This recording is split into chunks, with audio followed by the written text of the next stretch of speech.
All right, well, yeah, thank you all for coming. I appreciate you being here. Today, we're going to be talking about fine tuning. I'll give a brief presentation of the topic, and then if you have any questions or objections, you can chime in. The way you do that is at the bottom of your screen, you'll see a hand icon with a little piece of paper and a few lines on it. If you press that, it'll put you into queue. And then when I send you an invite to come up to speak, you'll have to push another button at the top of your screen that'll bring you on stage and it'll unmute your mic and we can have an interaction. Also, if you would like to defend a claim, maybe you'd like to kind of sit in the hot seat a little bit and just present your views on something and entertain questions or objections about it, please do send me a direct message. Happy to set that up for you. So we're going to get right into the meat of it today. First of all, I'm making a very modest claim. My claim is that fine-tuning justifies inference to a cosmic designer. I'm not saying you're irrational if you fall on the other side of the fence on this one. I'm not trying to say something so bold as this proves God or anything like that. My claim is that the fine-tuning that we find in the universe, it justifies our inference to a cosmic designer. So first of all, what do we mean by fine-tuning? Well, when it comes to physics, we find in physics that there are a number of constants and quantities that fall within a very narrow life-permitting range. Constants are going to be things like g, the gravitational constant, or the cosmological constant. These are just variables that factor into our equations. And then you've got quantities as well, like the amount of entropy at the beginning, the mass of the quark, different things like that. And they all fall within very narrow life-permitting ranges, where if they varied very much at all, life would be completely impossible. It would just be impossible everywhere.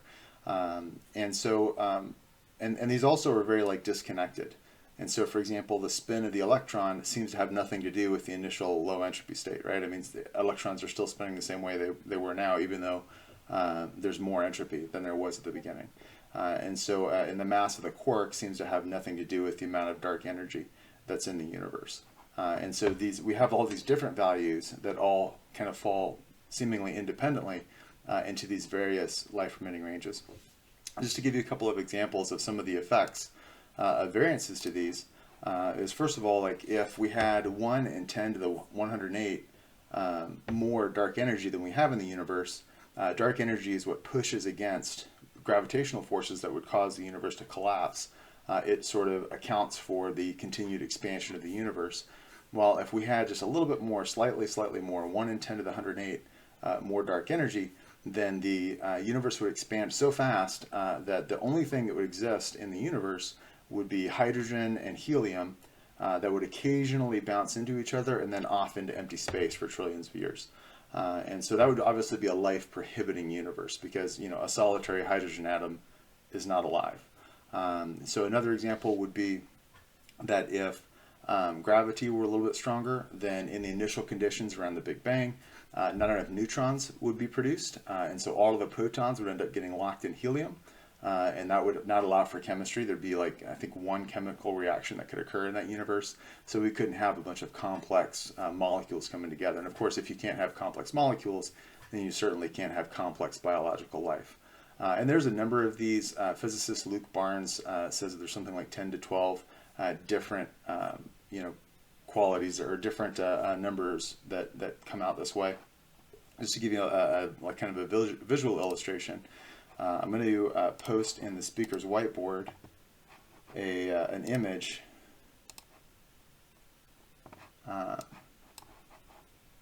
from Luke's book. If I can find it here. Electron mass. That should be it, yeah. So in this image, and if you go into the speaker's whiteboard, you'll see I just posted it there. Looks like we got an old post there I need to delete. I'll delete the one above it. Sorry about that. So if you click on that image, that shows if the electron were a little bit larger, then you would end up with only protons in the world. If it were a little bit smaller, you'd end up with only neutrons in the world, or that they would get locked in the nuclei. So basically, that little white triangle is the only space where you would have the sorts of conditions that we would need for conscious embodied life to evolve. In order to capture all of the gray up to the largest size quark that we've seen, then you would need 4 kilometers of gray in those two directions on the axes in order to account for the smallness of this triangle compared to the amount of gray. And that's just up to the observed size of a quark. If you go up to the theoretical limit, which would be like the Planck mass, then it's tens of thousands of light years of gray in that little tiny white triangle. So if we just go off what we've observed, so obviously it can be as big as we've seen it to be, then you end up with like 4 kilometers in either direction. And so there's a lot of stuff like this where it's just completely improbable, or I'm sorry, not improbable, it's very narrow. The range of values that allow for conscious embodied life is very, very narrow compared to the huge mass of values for which life would be prohibited. Now, what I like to do is I like to try to tease out a bit more why we're making a design reference. Why is it that we go from this radically improbable set of conditions to a designer? And that comes from what's called specified complexity. And you may have heard about that from Stephen C. Meyer and his work in intelligent design and biology. But I think the concept holds well here because the same concept isn't dependent on biology that he's employing. And that's that when we're looking for scientific theories, when we're looking for explanations of phenomena that we find, we're looking for an explanation that fits a criteria called causal adequacy. That is to say that we're looking for a cause that we know to produce the phenomena in question. So if you're on an island and you're wondering where this island came from, and you see like a bunch of black rock and black glass around the island, you're not going to think like, okay, well, a bunch of turtles probably went and grabbed dirt off the bottom of the ocean and piled it up here, right? You wouldn't say that. You'd say, okay, well, what cause do we know that produces land masses in the middle of the ocean covered in what appears to be volcanic glass and volcanic rock? You'd say it's a volcano because we know that that's a cause that produces that. And when it comes to specified complexity, the cause that we know of that produces specified complexity is intelligence. And so we're justified when we find specified complexity in inferring to design. Now, there's a couple of things that we need to be very clear on. What's the difference between specified complexity and just rare events? Like, why is it that something would fit this criteria of specified complexity and not just be a really rare event? And so first of all, it has to be complex. So there has to be like different values that are coming together in a very specific way. It can't just be one value. It's a bunch of different values that come together in a specific way.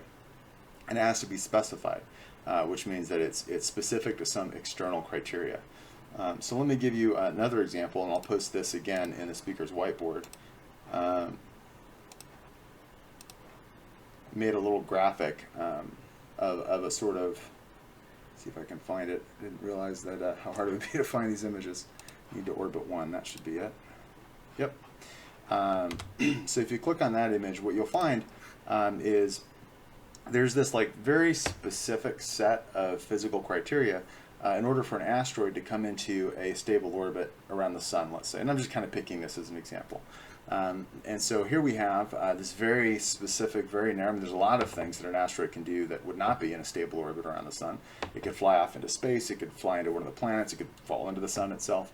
There's a lot of different ways that it could not be in a stable orbit, but a very narrow bit of ways that it could fall into a stable orbit.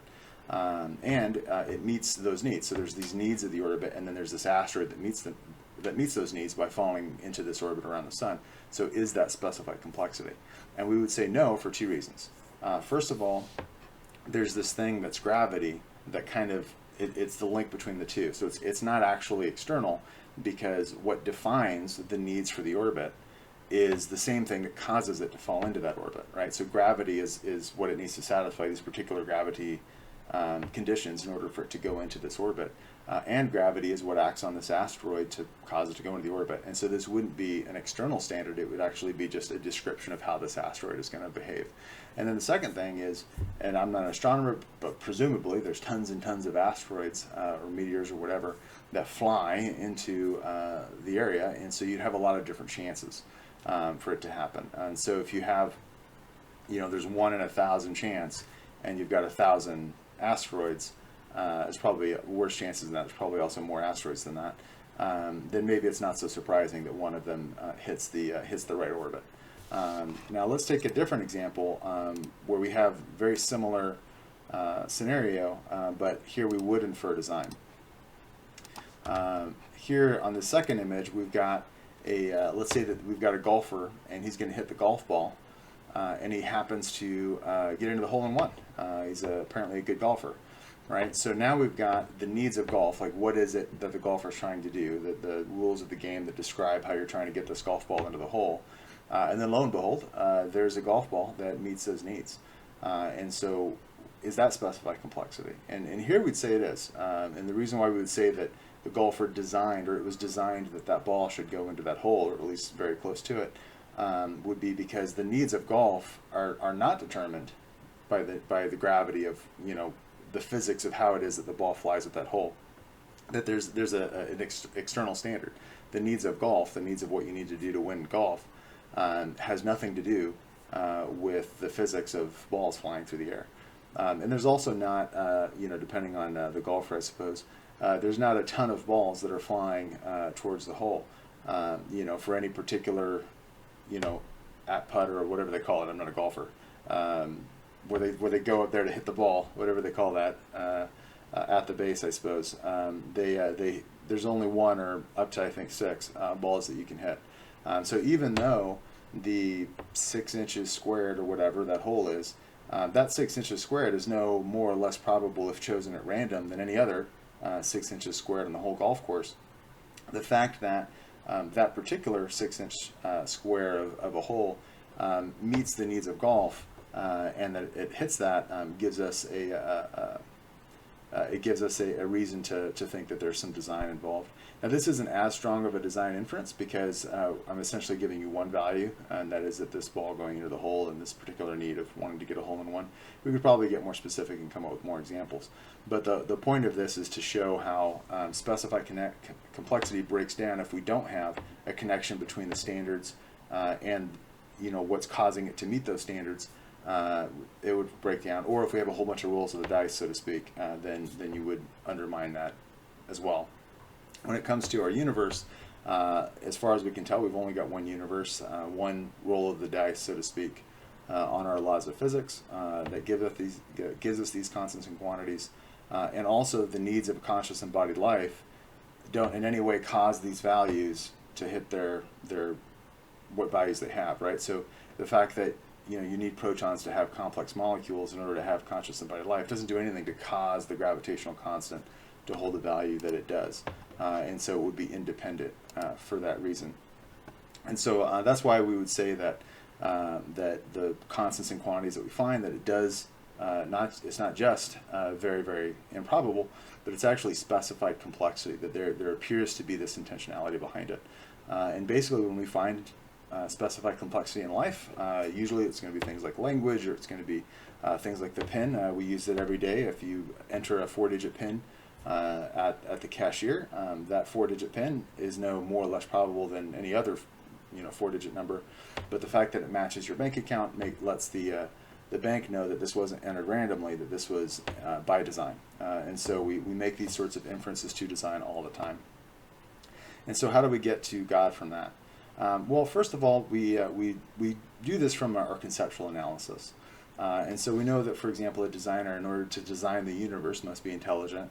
He must be powerful in order to enact his design. And he must be immaterial, since material reality is part of the thing he produces. He's designing material reality. And so we have an immaterial, powerful, intelligent creator and designer of the universe. And if you ask, okay, well, which worldview is that most at home in? Well, it seems like it's a lot more at home on theism that such a being should exist than on atheism. If I told you, if I went to a random person and I said, do you think this person's an atheist or a theist? They believe in an immaterial, powerful, intelligent creator of the universe. They're going to say, well, that's a theist. That's somebody who believes in God. And so it would seem to favor that worldview over the other. You could also take this in conjunction with a cumulative case of arguments. And so when we look at the deliverances of, say, the moral argument or the Kalam or the contingency arguments, then we start to have a lot more clearer picture. We can add on a lot more attributes, and especially when we add on the resurrection as part of our cumulative case, then we start to get a clearer picture that this is, you know, not just an incredibly unique being, that this is actually God, and in fact the God of Christianity, and especially in conjunction with the ontological argument, which shows that if it's possible that a maximally great being exists, then it would follow, if it's metaphysically possible that a maximally great being exists, then we would infer that a maximally maximally great being actually does exist. And if we believe that there really is this immaterial, powerful, intelligent creator of the universe, it seems to raise our credence in the belief that it's possible, metaphysically possible, that such a being should exist. And we can also take a deeper dive just on the fine-tuning argument. So Occam's razor would shave off any further explanations beyond this designer. And so we would, we've got the designer and we've got the universe that's designed. It doesn't seem that we need to posit any causes beyond that. And so Occam's razor would kind of shave off any explanations beyond the designer. But that would mean that the designer must explain himself, because he, everything that exists, it's either going to exist dependent on itself, so in like a self-sufficient way, and not really dependent in that sense, but it either exists self-sufficiently or it exists dependent on something else. Well, the designer of the universe, there would be nothing else to depend on, so that leads us by process of elimination to the belief that the designer must be dependent on himself, or that is to say, self-sufficient. We can make an argument from that to necessary existence, because whatever exists self-sufficiently exists independent of the circumstances. And if you exist independent of the circumstances, then you exist no matter the circumstances. And so that gives us reason to think that anything that exists self-sufficiently should exist necessarily. And also there can be no explanation beyond the designer. Dr. Josh Rasmussen does a lot of work in this area on the contingency argument, making the case that if there's a limit in a being, then a limit requires a limiting principle. And limiting principles are necessarily explained exterior to the thing that's limited, because if you had your own limit, then you could just remove the limit. You wouldn't really be limited.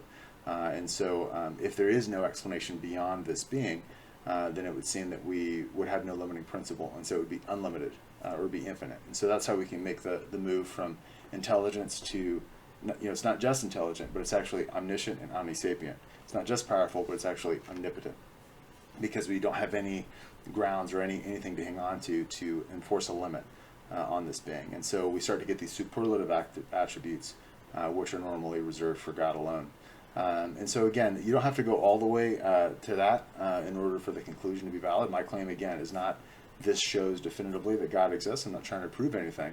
But what I'm trying to say is that when we look at the fine-tuning in the universe, it seems we are justified in believing that God exists.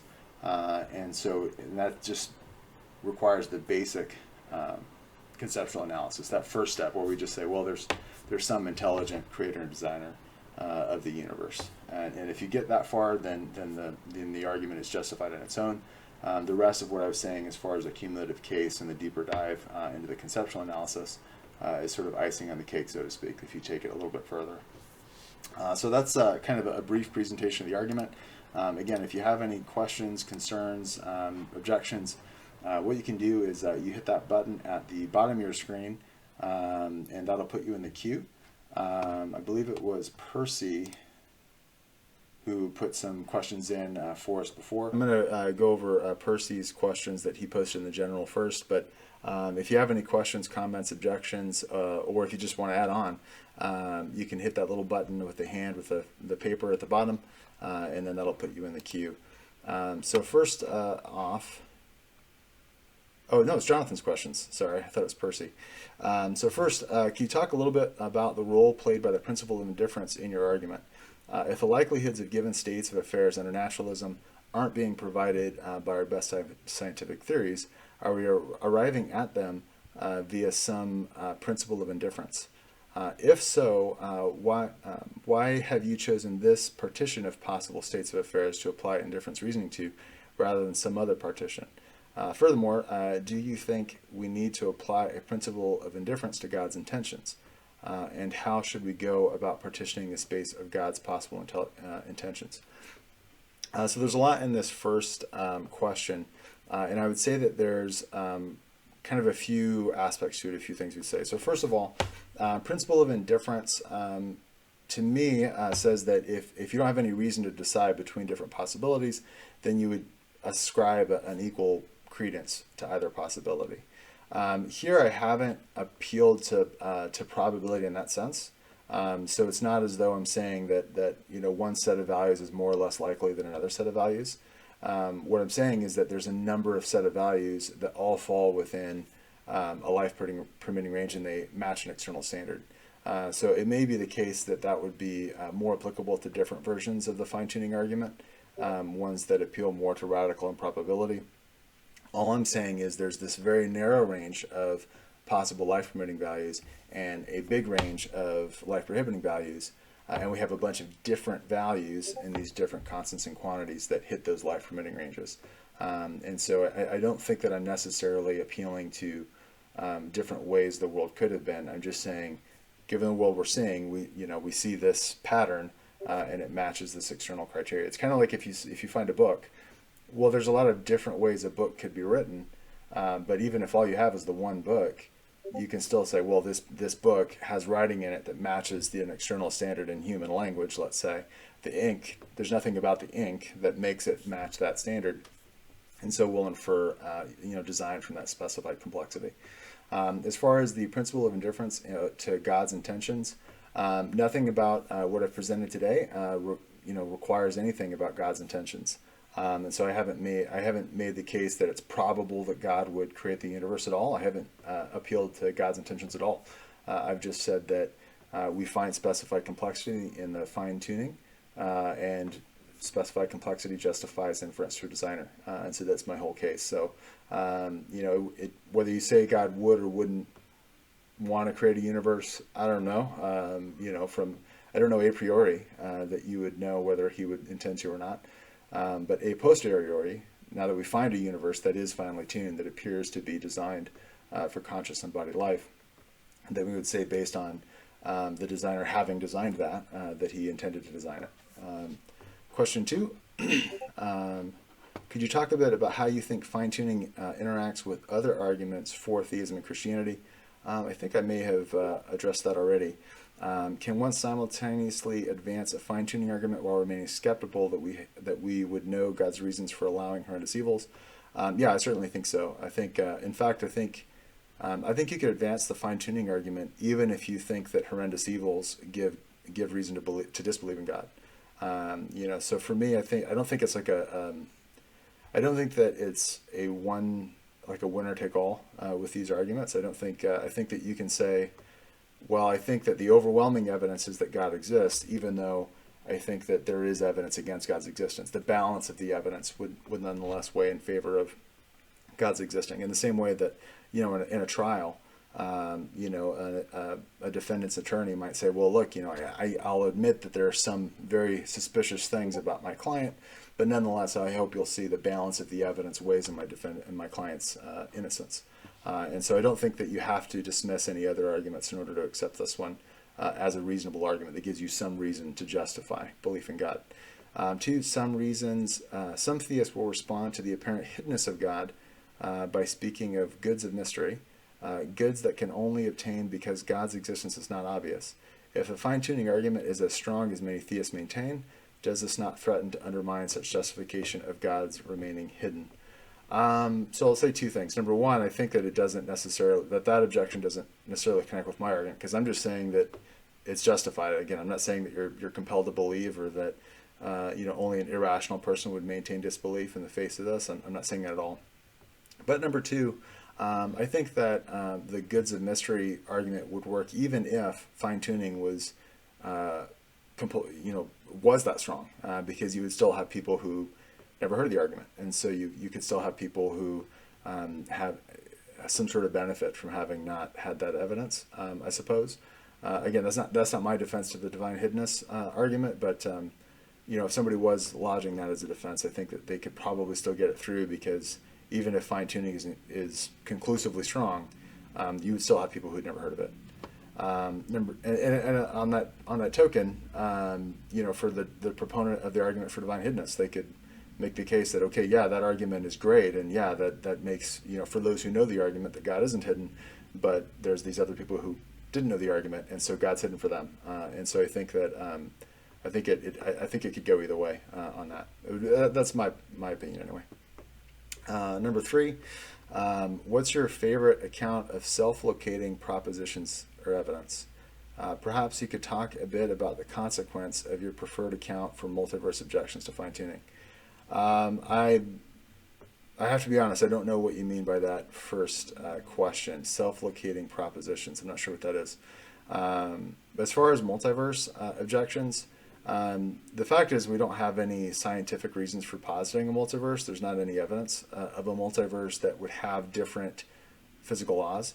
There's some evidence for a multi-domain universe within our universe, but there's not evidence of a multiverse, a true multiverse. And the difference is that, let me actually, I downloaded a graphic that I think will help show this. I'm going to post this in the, once again, in the speaker's whiteboard. So here you see a picture of a little boy. Oh, it's low resolution. Sorry about that. Anyway, you see a little boy skipping stones across the water. And so if you imagine the stone hitting the water and it causes this expanding ripple effect, right? So I mean that to be kind of like an illustration of our universe expanding. Well, what some predictions of the inflationary theory is that you'll have actually not just our expansion, but you'll have many expansions. And so there could be, not just one expansion that the inflation started, but a bunch of them. And so you have all these different expanding domains. And because they're expanding faster than the speed of light, and because the speed of light is like a cosmic speed limit, we can never visit any of those domains, and none of those domains can ever visit us. But mathematically, some people have proposed that these domains exist. So the problem with that would, I think that evidence would counteract a lot of the privileged planet type stuff. How the planet is just so close to the sun and the moon is just the right size and stuff like that. Because if this particular view of inflation is correct, then I mean you've just got an enormous set of probabilistic resources. The reason why I don't think it works to the fine-tuning argument from like the constants and quantities is that each of these domains of inflation are happening within the universe, and so they're all defined by the same inflationary equations, and so presumably they all have the same laws of physics, and so I don't think that solves. I don't think the multi-domain version of the multiverse solves the problem of fine-tuning, because you would expect the same laws to apply equally across all of these domains. And then as far as the traditional, or the most well-known version of the multiverse, where you have actually different universes with different laws of physics, because that's not something that's predicted by that model, it's essentially it's an alternate explanation, and then you'd have to ask, okay, well, which explanation is simpler? A single simple being, which would be God, or a radical series of universes that mysteriously change all their values. And since you were attributing the same things to the being that you're now attributing to the multiverse, right? You're saying that the same phenomena is explained by both.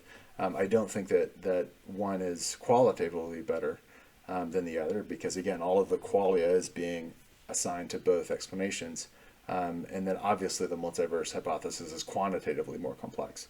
And so since we look for simpler explanations, we would still be justified in preferring theism over the multiverse explanation, because it is a simpler explanation. And then for top 2 recommended resources arguing for and against fine-tuning as evidence for theism. Well, the ones that I would argue for would be, I looked through Luke Barnes's book, A Fortunate Universe. That's what I've recently been reading. I think that's very good. Obviously anything from William Lane Craig I endorse, only in part because I am affiliated with Reasonable Faith. But even if I wasn't, a lot of his work is very good. That's what I would recommend. As far as stuff against, Lawrence Krauss, I believe, has done some work on that, as is Sam Harris, I think, as well. But I'm not sure of other things I can refer to you for that. All right, well, that's Jonathan's questions done. Please feel free to qualify clarify if you have other questions, or if I've misunderstood any of your questions. If there's anybody else, again, you can just raise your hand at the bottom. Looks like we got one person in the queue. That's Scott. All right, Scott, I got an invite out to you. Are you able to hear me okay? Yep, I hear you fine. Can you hear me okay? I feel bad that I... Yes, yeah, I personally didn't have very much issue hearing you. I just flipped up the volume on my headset a little bit. I know that Kevin had a little issue. Hopefully he is able to hear you fine now. You did speak a little fast, so for people whose primary language is not English, it might have been a bit difficult to follow. Oh, well, that's the strategies. I try to be as confusing as possible so you have no way to object. Okay, but I'm able to hear you all right. Okay. Um, so I hope I tried to take notes and summarize a few of your points, and of course you were more articulate than the notes I actually took. But I wanted to bring up a few things that I thought might be problematic for the argument. So when you talk about life, I think what you're talking about is life as we know it. And by that I mean we can, and I'm a big fan of science fiction in general, we could imagine that, and although we don't have any examples of this now, what we call life or what we value as life doesn't necessarily have to be made of atoms, protons, or baryonic matter. Like, so you were talking about the constants of the universe. So let's say we've got a universe where dark energy is outside the bounds you specified, and we can't actually have any, like, let's say protons can't even form. Well, what if life is based not on protons? What if it's based on something else, some other exotic particle that forms in a universe with very different constraints? And those constraints are so different that it's hard for us to even imagine what types of substances could form because they simply don't exist in a universe with our constraints. And vice versa, if we were to exist in that universe with this exotic matter, it would be hard for them to imagine any universe that could exist with protons, with where dark energy was a different constant, because it just simply doesn't exist in their universe. Sure. Bear with me 1 second. I've spilled my water. I gotta grab a towel. Hang on 1 second. No, Sorry about take your that. time, no problem. All right. Unbelievable. Sorry about that. So yeah. So there's a couple things I would say. First of all, um, the first response I would say is, on one level, like it almost doesn't impact the argument really, because Okay. the argument that I'm saying is we find fine tuning in our in the constants and quantities, and by that I mean that they're complex and they're specified to the needs of conscious embodied life as we know it, and that we're justified based on specified complexity to infer design. And so saying that, well, yeah, but there could be other scenarios where other forms of life could exist, it doesn't really undermine that. In the same way that if I found a book and I said, well, books could be written in all different sorts of ways. In fact, books could be, audio media, right? So you got we can save them with electrons or something like that. So saying that there's different ways you could store the media doesn't do anything to undermine the fact that, okay, but the book I have in hand nonetheless represents specified complexity, and specified complexity gives us an inference to design. So on the one hand, I don't think it actually interacts with the argument as I presented it. But then number two, suppose it did. What I would say there is like, well, all we can really go off of and base our conclusions on is the evidence that we have. And so, based on the evidence that we have, if someday somebody has some robust, model of how life could exist, even in these radical scenarios, then great. Once that evidence comes in, we can fit that into our conclusions. But until we have that evidence, it wouldn't weigh one way or the other for our conclusions. We do have some limited evidence for more limited variations in life. So I think the one for which we have the most evidence is oxygen versus no oxygen being present on Earth. So most life today is highly dependent on a certain high level of saturation of oxygen in the atmosphere. Um, but that was not always the case for the Earth. The Earth, in its very early stages, was largely devoid of oxygen, and so you had anaerobic bacteria that actually oxygen was a pollutant of these bacteria. It was a poisonous byproduct. It was waste gas, and they put out so much of it that eventually they died off, these stromatholites, and that's how we got an oxygen-rich Earth. So it wasn't always the case. Right now, even though most life depends on oxygen, it wasn't always the case that there was oxygen, and it wasn't always the case that life depended upon oxygen. And less evidence that we have, but still vaguely similar. Some people have theorized silicon-based life that is not carbon-based, and so it has similar bonding properties to carbon, but it's a heavier atom. And we haven't observed anything that we know of, as far as I know of, at the moment. But it's getting less and less like what we know of as life, and therefore the constraints that are necessary for that life to form are less than like those that we know of.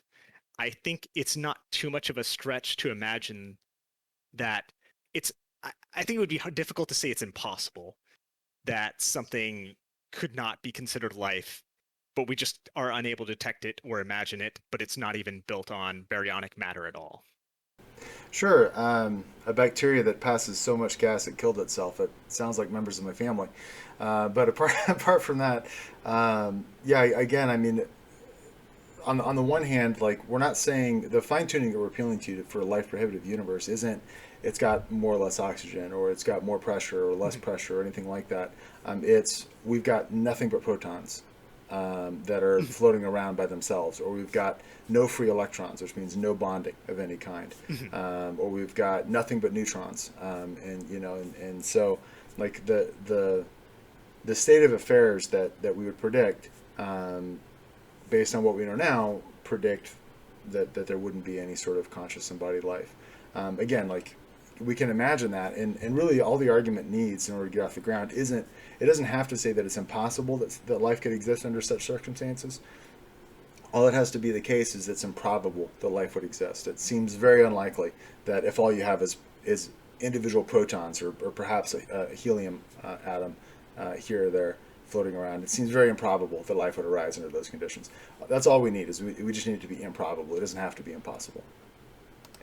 I see Mr. James is raising his hand. I'd like to go through a few other points that I have really Sure. quickly, but I don't want to take up too much of the time, so I'll try to keep to under 10 minutes. Sure, yeah, that's fine. Yeah, we don't have a lot of people in the queue, so that's fine. Sure. You had also mentioned that specified complexity, from that we can reasonably infer intelligent causal agent. Is that correct? Basically, life is an example of specified complexity, and because of specified complexity, we can reasonably infer a causal agent. Am I representing that correctly? Not exactly. So the specified Okay. complexity is in the constants and quantities. So they're Okay. complex because there's a bunch of different ones that seem disconnected, and they match an external standard, which is the needs of conscious embodied life. Okay. Then I guess my point is perhaps irrelevant to that, because I was going to mention how, regarding life, we have a fairly sufficient secular explanation in terms of going from very simple organisms to very complex organisms through evolution. And even slightly beyond that, there's been increasing evidence for abiogenesis. Now, that doesn't mean that there wasn't a watchmaker who set all the factors in place in the beginning, but we're kind of chipping away at the need for sort of any intelligence the farther back we go, it seems. We can explain it with secular, unintelligent processes, at least for evolution, and then getting there with abiogenesis. Sure. So I I don't know. think the strongest version of that, and what I hear you saying, let's assume, for the sake of the argument, that we are able to account naturalistically for biology. And in fact, let's make it even stronger and say that somehow, and I don't know how you would construct an experiment like this, but let's say that somehow we construct an experiment that proved that intelligence was not involved, that we somehow proved the negative, that intelligence was not involved in biological life, conscious embodied life. What that would do is that would show us that there are instances of specified complexity for which there is no design. That's what I think that would show. Yes. It would not undermine the case that more often than not, that probably intelligence causes specified complexity. It would just say it's not impossible to have specified complexity without design without intelligence. And since my argument as constructed, I'm just saying is sort of like probabilistic that it's more often than not, it's more likely, or it's reasonable to believe when you see specified complexity that you see intelligence. That doesn't rule out it being possible that there's specified complexity with no intelligence. It's just saying more often than not, when there's specified complexity, then there's intelligence. And so, yeah, I think even to the strongest version, I don't think it would undermine the argument as I presented it. Okay. And I was going to ask you what thoughts you have on the Anthropic Principle, and if you wanted me to very briefly summarize my specific sort of issue that I'm having with that, or if you just understand the anthropic principle well enough that you want to address it directly. Sure. No, I mean, I understand what most other people mean by it, but I'm not sure what you would mean by it. And then So obviously for anybody in the audience, it'd be great if you could yeah, I'll explain. go over it. So basically, even if we accept that the factors of life are that life occurring is an incredibly low possibility, the only ability that we have to ponder that question is in a universe where life exists. So although it's, let's say, a 0.0001% chance of life existing, given that we've asked the question about why do we exist, it is 100% chance that the universe supports life. So the only possible response is, thinking that you're lucky to exist in the universe at all. You can't possibly think you're unlucky to not exist, because you have to exist to make that remark. Um, it's basically guaranteed that we will think uh, that if we ponder life at all, that the universe supports life. Sure, yeah. And so, what I think that version of the argument does is it sort of smuggles in as one of the presuppositions that we exist and that we are asking such questions. And so, and as I presented the argument, it's not really that way. So the question isn't why are we able to ask such questions. If you ask why are we able to ask such questions, then we could only ask such questions if we exist might be an adequate answer. The question is, why do these constants and quantities fall within the narrow life permitting ranges? And that's not dependent on our existence. So Well, it to be able to ask that question is correct. dependent upon our existence. To be able to ask the question, right? But the it would still be the case that there's some set of constants and quantities even if we don't exist. And so, again, let me put it another way. Um, if we ask like which of these parts of the argument is that meant to undermine? So first of all, I don't think it undermines that these values do fall within narrow life permitting ranges. It doesn't show that the life permitting ranges are bigger than they are. It doesn't show that it doesn't amount to specified complexity. That argument doesn't show that the constants and quantities actually are caused by the needs of conscious, the needs of conscious embodied life. Right? Like there's still a specified complexity going on, and the third part of it was that when we find specified complexity, we're justified in inferring design. That's a reasonable conclusion to come to, and I don't see which of those three parts of the argument that would actually undermine. All right. Those are basically most of my questions. I'm happy to turn it over to Mr. James. Thank you for your time. Sounds good. Yeah, thanks, Scott. And then if something else does come to mind, yeah, you can raise your hand again and get right back in the queue. Hey, Mr. James, how you doing? Hey, doing okay? Can you hear me okay? Yep, hear you just fine. Yeah, so I actually raised my hand a few minutes ago, just because I was gonna comment on something, like one of the earlier things that Scott had said. So it was on the idea of silicone-based life or non-carbon-based life. Because a while back I read one of what's it called? Uh, Hugh Ross's book on talking about life on other planets and things like that, and had a specific section on this. And the thing I was going to point out is that he notes that essentially any non-carbon form of life in our universe has been ruled out, and the reason for that is that the only two elements other than carbon which can adequately support complex molecules would be silicon, like Scott mentioned, or boron. The problem with silicon is that it can hold together a string of no more than um, about 100 amino acids, which is just far too short to get, like physicists, like other complex life like us. And then it's also with boron, it's less abundant than carbon. So anywhere carbon will always supersede it. And then also boron in concentration is toxic to certain life critical reactions. So the idea that there's like non-carbon forms of life out there is it's not really a possibility that we need to be considering in the fine-tuning argument. So And so to be any fair, fine-tuning, what's up? to be fair to Scott, I'm not sure I agree there. So nothing about Scott's objection there actually hung on the substrate being silicon. He was just using that as an example. And correct me if I'm wrong, Scott, but I don't want to put words in your mouth. But nothing hung on it being silicon. That was the example, or silica, silicon, Well, silica. yeah. He was. The point He that he seemed was like making. he was floating the idea.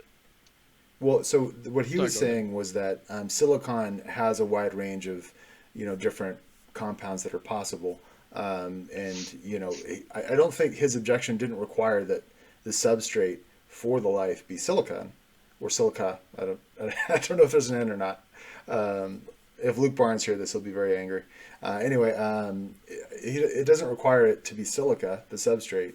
He was just saying that given that we can see, at least in silica, that there's other ways that these sorts of bonds could be created, then perhaps there are other ways in these other sorts of universes where different sorts of bonds could happen. So, for example, if the quark was a little bit bigger, then maybe it would prevent carbon from existing, but maybe the quark would then allow electrons to interact in a different way. I mean, I'm not a physicist. I can't, I could just do a lot of hand waving, but basically I think that's more his point, is like, as you change these different constants and quantities, you may end up with interactions that we don't have in our universe because we have the quark at its particular size. But in that other universe with a larger quark, maybe it would be different kinds of bonds and a different kinds of conscious embodied life. So to be fair to Scott, I don't think silica itself was his objection. I think it was more of an example of the objection he's making. Yeah.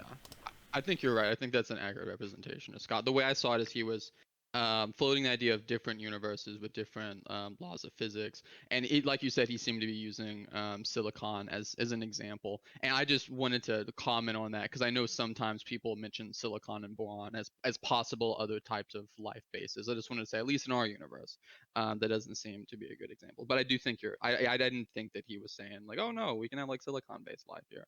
And then since like I already had my hand up, I made a few notes of some other things he says just to comment on.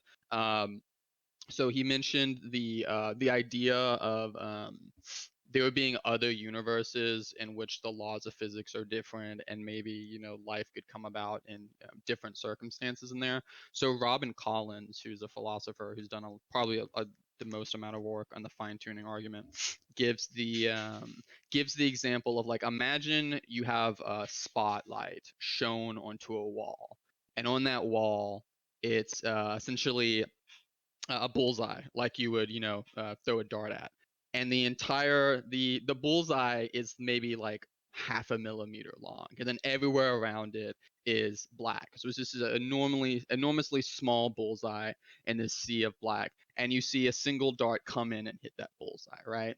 So now we would say that's a very precise shot.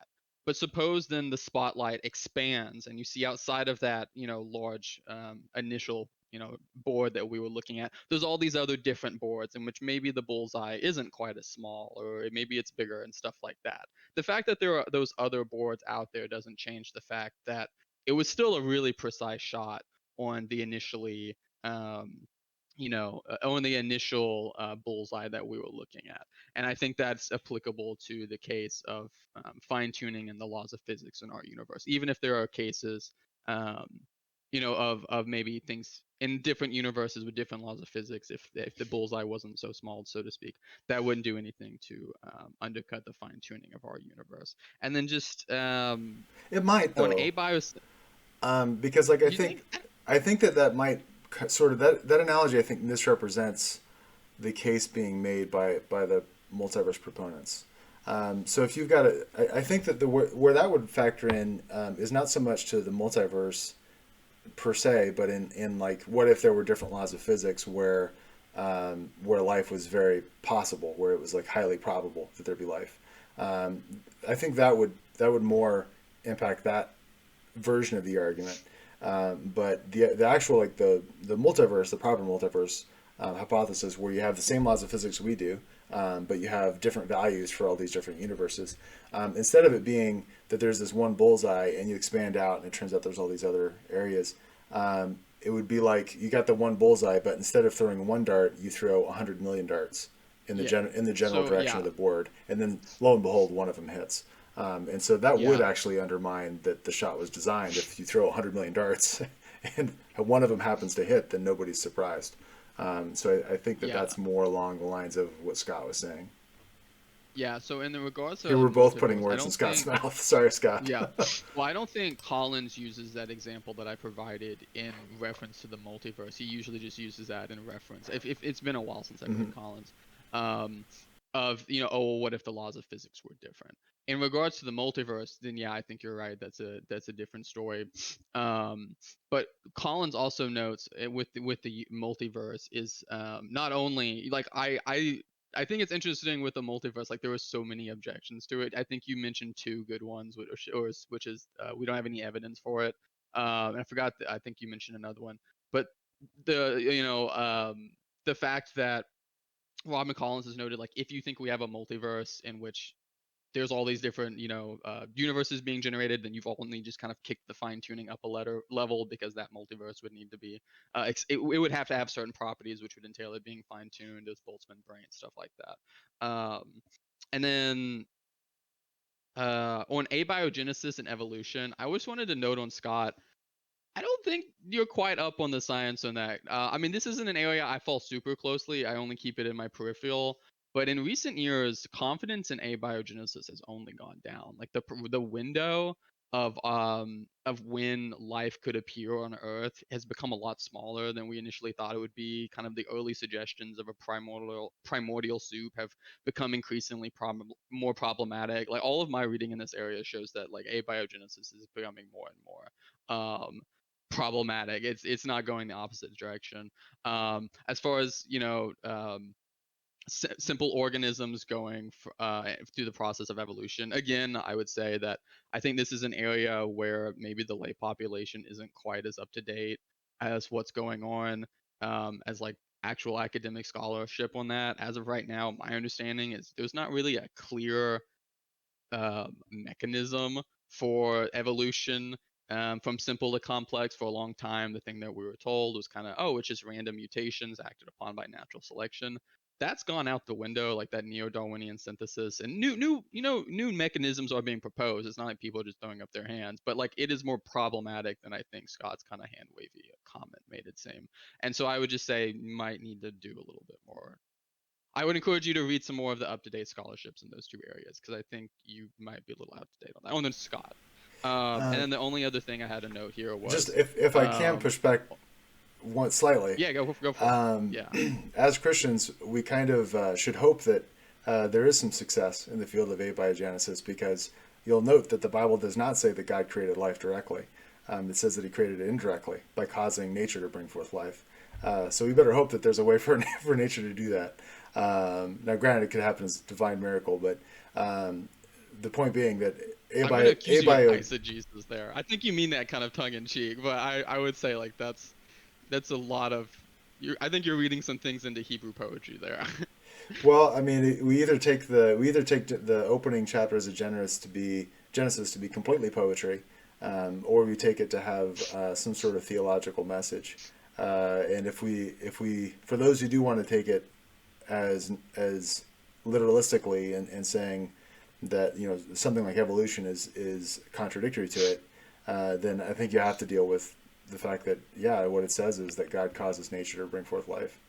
Um, We have well, in that case, we're talking about designed abiogenesis, which sure, is not what Scott was referring to. Yeah, so I designed abiogenesis is not something I think would object to. But the idea was we have a scientific, right, naturalistic explanation for abiogenesis, and that's what I was saying. sure, and well, it's kind of almost it would almost be a bit of a category error. So one of my objections to some scientific challenges to theism, by accounting for particular phenomena through naturalistic means, is that design, like why something is happening, is a different question from how it happened.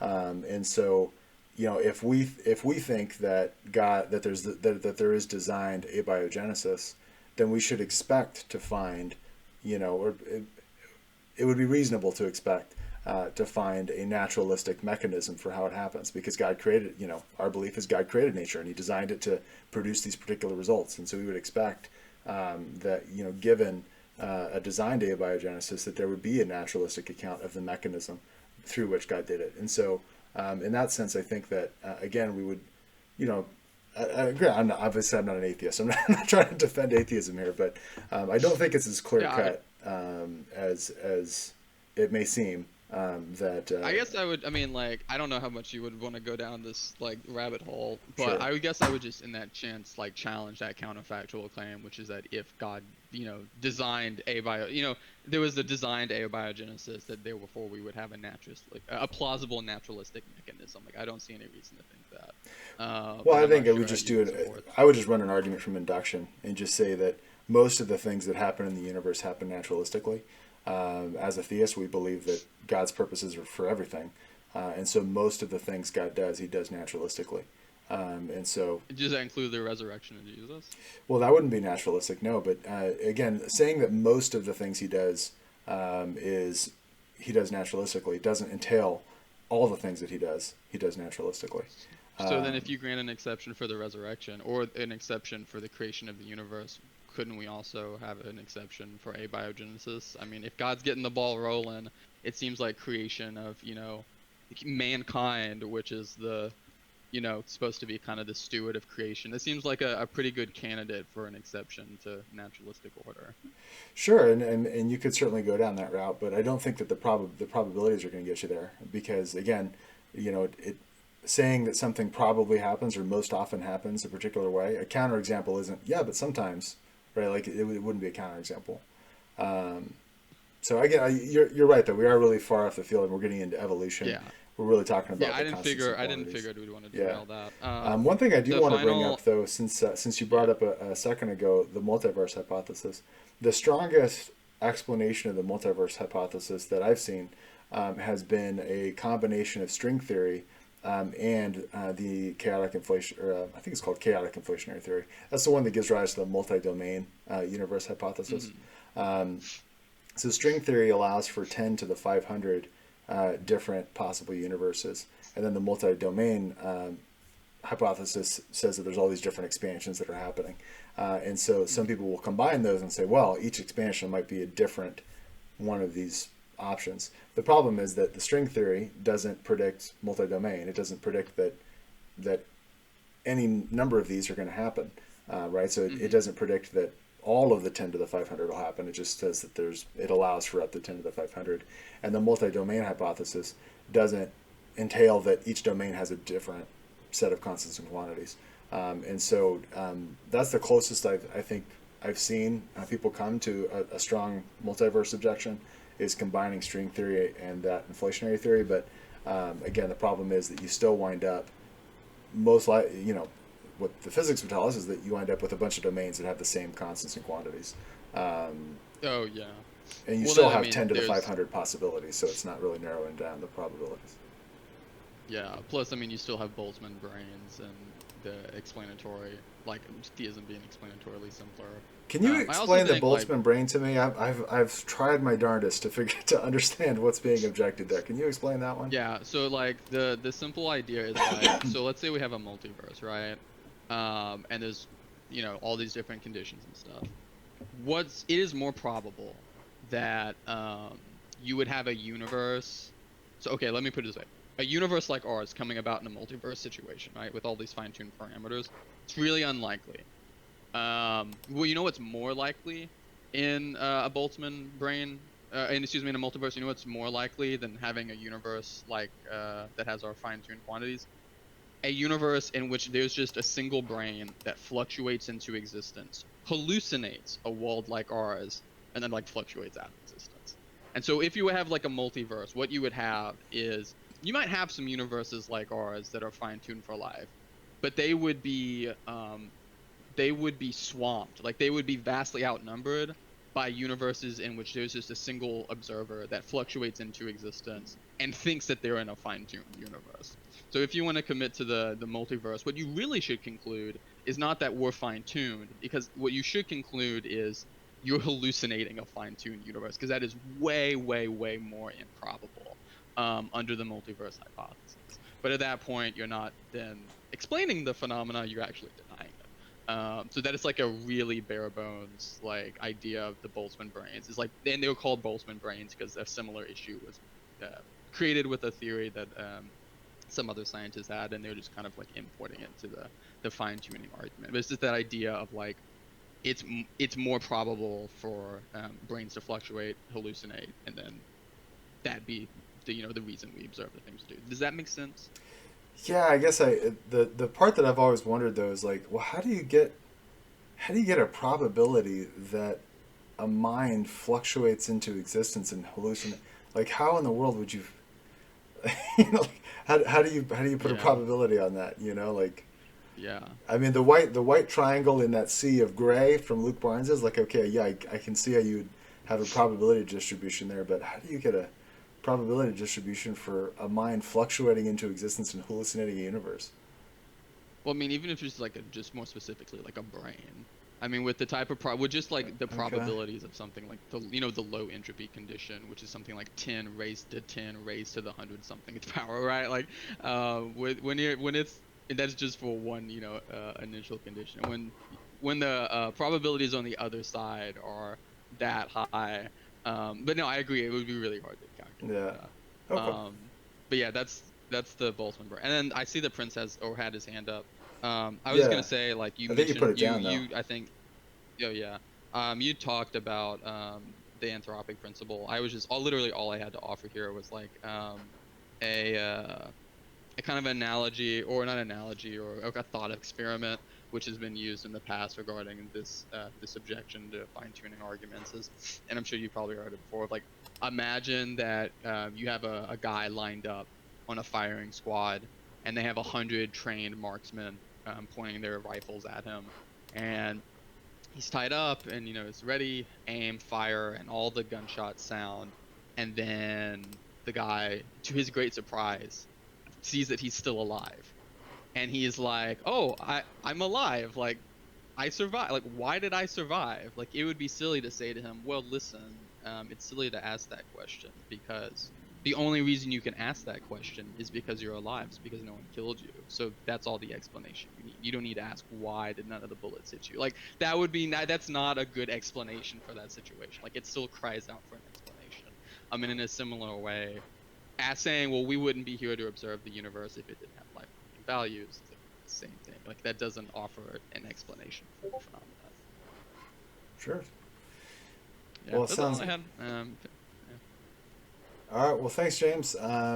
If anybody else had any comments or questions or wanted to chat a bit, otherwise, I guess we'll close it early for today. There's Prince.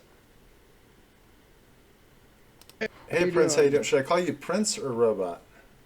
Whatever. It's a comic book character, obscure comic book. Nobody gets the reference. Oh, Anyways, okay.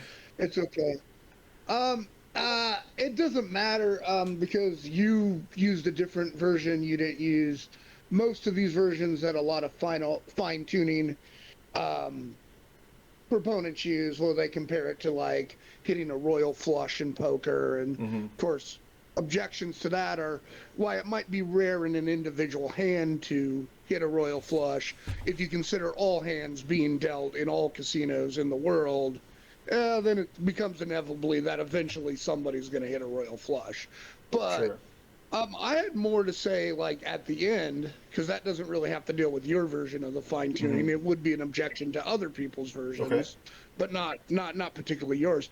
At the end, you mentioned the whole idea of God being limitless, and I don't really understand that, because, like, you would agree that. Would your definition of omnipotent mean God can only do things that are logically possible? Would that be your definition? Yes. Yeah. Okay, well that in itself is a limit, right? No, not really. In the strictest sense. I think not. And so the reason why is because there's referent, right? So let's say like a square circle as an example. So is it when I say a square circle is in my yard?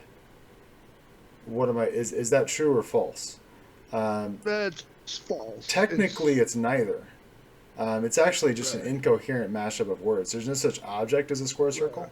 So in order for a sentence to be true, it has to be, I guess you could say it's referring to my yard, but so maybe we could make it more clearly referring to the square circle. A square circle fell into my yard. In order to be true or false, it has to have a referent.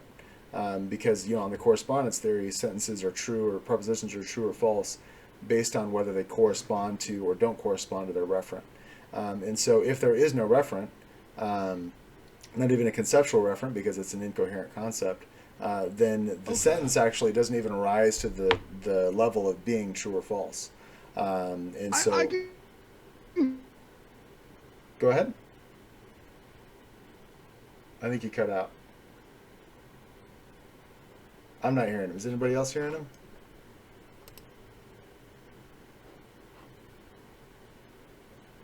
Prince, I'm gonna put you back in the audience and then invite you back to the stage and see if that fixes the mic issue. I just sent you the invite again. Are you there? Okay, can you Yep, now? I can hear you now. Sorry about that. No, I was going to say I can go with this, and maybe we're way off track of the fine tuning, but maybe this is where like my theological non-conjugativist leaning goes in, because I think kind of the concept of unlimited is somewhat incoherent in the first place. Like we use it as kind of as a colloquialism, but what does it mean to actually be unlimited? Like I have no idea. Sure. And so I think, and so I think, yeah, maybe a squared circle is incoherent, but I also think like the concept of like unlimited is somewhat incoherent, right? We use it to mean a really big number, usually colloquially, like if you said, you have an unlimited amount of time, right? Or whatever, right? We use it to use a colloquially in like just common parlance, we'll use it to mean a really big number, right? But we don't really put what does it actually mean to be unlimited. Sure. So to not be constrained by anything, but if you're constrained by the laws of logic, or you're constrained by your own rules, which I think you would say God cannot sin, you're at least constrained by something. So, I don't know that I would call that a constraint per se. Again, so as far first of all, like defining what it means to be limitless. When it comes to like God's omniscience, what we would say is like what it means for God to know all things is that for any true proposition, God knows it, and so God is unlimited because He doesn't know some propositions, but not all of them. He knows all of them, and so there's like not a limit to the amount of true propositions that He knows, or if He's we talk about His potency or his power. That's His ability to do things. And so He's unlimited in His ability to do things. There's not things that He can't do in terms of His power. When it comes to morality and logic, if we'd say that God, basically the theist would ground, or most likely ground, logic in the mind of God and morality in the character of God. And so it just naturally follows that there's a one-to-one correspondence between God and those things. And so it wouldn't be so much that God is limited, but that like for example, logic is the way God thinks. This is how we would put it. Well, of course, it can't be the case that God doesn't think the way that God thinks, and so we wouldn't conclude that God could be illogical because God is by definition logical. Like logic describes how He thinks, and so it's not really a limit on God. It's just a description of God. You say that God is logical by definition, but I think that's just an a priori assumption you're making. Well, it's part of the definition. Yeah, it's part of how we would define the concept. Well, yeah, so it's an a priori. Yeah. And this is where I'm just going to let you go because I'm way off track here because we're getting into all my theological non-conjugativist leanings, and that's just way off track of the fine tuning. Sure. Because the fine tuning, obviously, my main objections is just we don't know how probable it is that we're designed, and I also use, this wasn't really a part of yours, but I use the example of there's a lot of places we can't go, and a lot of places even now that we only live in because we as humans made it possible through technology to live in them. Like we've invented ways through humans to live in extreme cold or to live in an extreme heat. These places weren't naturally able for us to live in. We just found a way to make it work. Okay. You know. And how would that interact with the fine-tuning argument? Well, if you're saying that, well, you're not saying this. This is why. Okay. But most people would say that fine-tuning means that God invented the universe for life, right? Especially with life, right? Okay. Yeah. Oh, yeah. I haven't made any claims about God's intentions. Right. So that's why it's just my objections have more to do with Oh, more okay, of the with these other traditional versions. Yeah. versions where, you know, people have, you know, more design through life. Because what does it mean? You know, I used the example in chat yesterday, like, if, you know, I lived in my car for a time. Cars aren't designed for humans to live in. Right. Not like a house, right? But Right. you could do it. You could make it work. Right. So what does it mean for something to be, what do you think it would mean for something to be designed for life? Like, I think, well, I do think that we get that from the fine-tuning argument. I think if we infer that God intelligently designed the universe in order to make it habitable, I think that what you would conclude is that that's it. I mean, that he had some intention to bring about a state of affairs in which life could exist. I don't think that he would have, in order to want a universe where life could exist, then he must want a universe where life exists everywhere and in every, you know, at every corner. no, well, and I'm not, and this is what was happening in the chat too, is like, you keep throwing in everywhere. I'm not saying everywhere. Yeah. I can't live everywhere in my apartment. Right. Yeah. But I probably wouldn't rent an apartment that I could only live in 1% of. Right. Like, I don't think you would rent an apartment you would live in 1%. You could only live in 1% of. Right. Right. So I don't think everywhere, I think, misrepresents what I'm saying, I guess. Like, I'm not saying it would have to be 100%, but you wouldn't rent an apartment that you could live in 1%. You would say, I can't live there. Yeah. So You know? part of the challenge there, though, I think is you end up having to assume intentions, right? So, like, you'll grant that it could be intended by God without being 100%. And let's just call it 1% now. And this is why I come from a Mormon background. Uh-huh. I've talked to you before. Yeah. And so this is why I actually think, and I could go on a long track of this, I actually think that, never mind. And so I think Christianity doesn't have intention. Like, I've never understood, like, when Christianity is like, why did God even create anything in the first place? Like, I don't think you guys have a good answer to that. Well, I mean, what do you like? The most common answer I've heard. Well, there's kind of two answers to it. Number one is, you know, we can only know what God tells us, and you know, as far as expressing intention, that's true of anybody. I can only know why you did it if you tell me why you did it, and I don't think there are any Bible verses that directly tell us why God created the universe, and so it's just speculation. Right. But the best speculation that I've heard is that God, being you know, maximally loving, wanted to create beings whom he could love and invite into to his own life, to share his life with them. And so it was out of love that he created. But he created a system where more people would go in hell than heaven, presumably. I don't know where you stand on that, but like, presumably under most Christian systems, fewer people, you know, straight is the way, narrow is the gate. Fewer people are going to get into heaven than hell, right? So it depends on how you count them. I mean, of the people who make decisions about it, sure. But there's a heck of a lot of people who don't make any decisions about it and will end up going to heaven. I'm thinking of children who die. And that's your version. You know, that wouldn't be like that wouldn't be a Calvinist take, for instance. I mean, Calvinists don't think babies go to hell. Right. Everybody goes to hell in Calvinists. But not everybody, but not everybody. That was hyperbole on my part. Any Calvinists in the chat, Yeah. Don't stop me. That was hyperbole on my.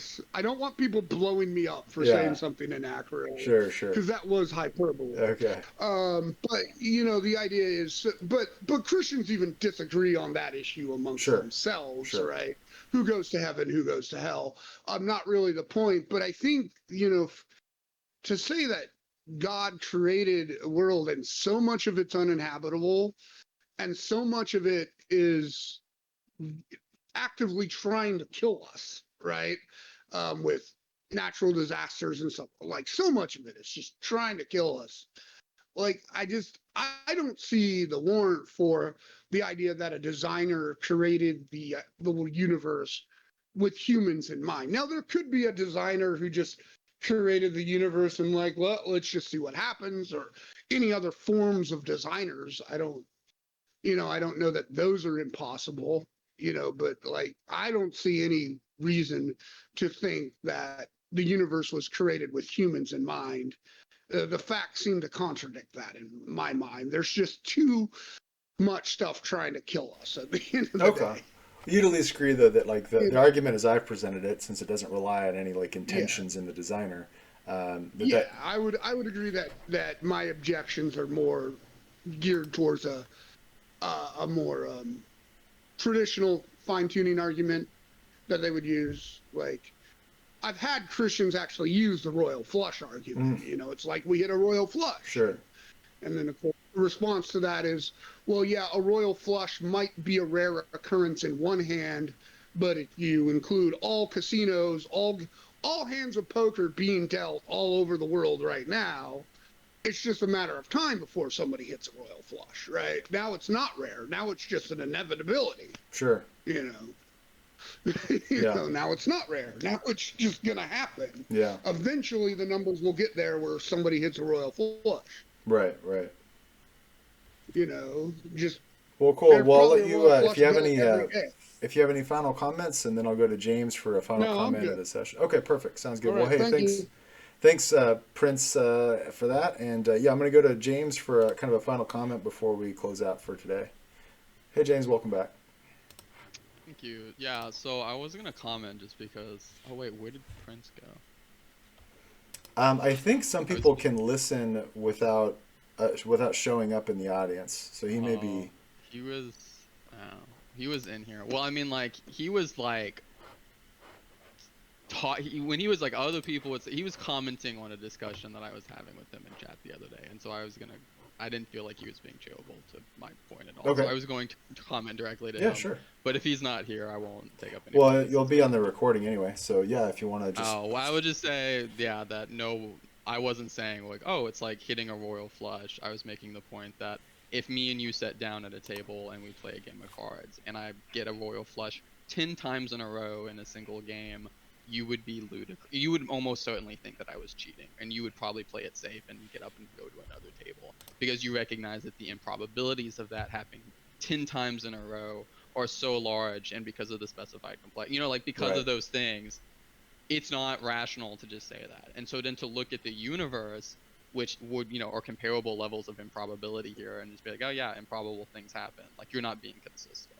Yeah. I wasn't just like, oh yeah, it's a royal flush. Like, that's massively underselling both my representation of the argument and the numbers involved. And that's kind of part of why I started like moving into discussions of specified complexity, because what I think you're actually getting at with the royal flush analogy is specified complexity. You don't just have the one hand; you've got 10 of them, and they all match the needs of winning at poker. Let's say. And so I think that's kind of why I try to bring in that language, is I think it makes more clear, because I'm actually making the same argument you're making. Oh yeah. It's just we're kind of expressing it differently.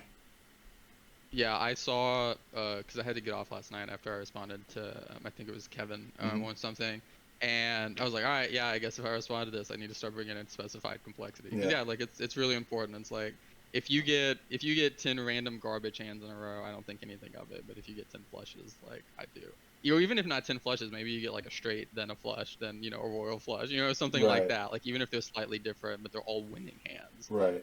Because of that specified complexity, we can like, okay, something's going on here. Like, maybe this game is rigged.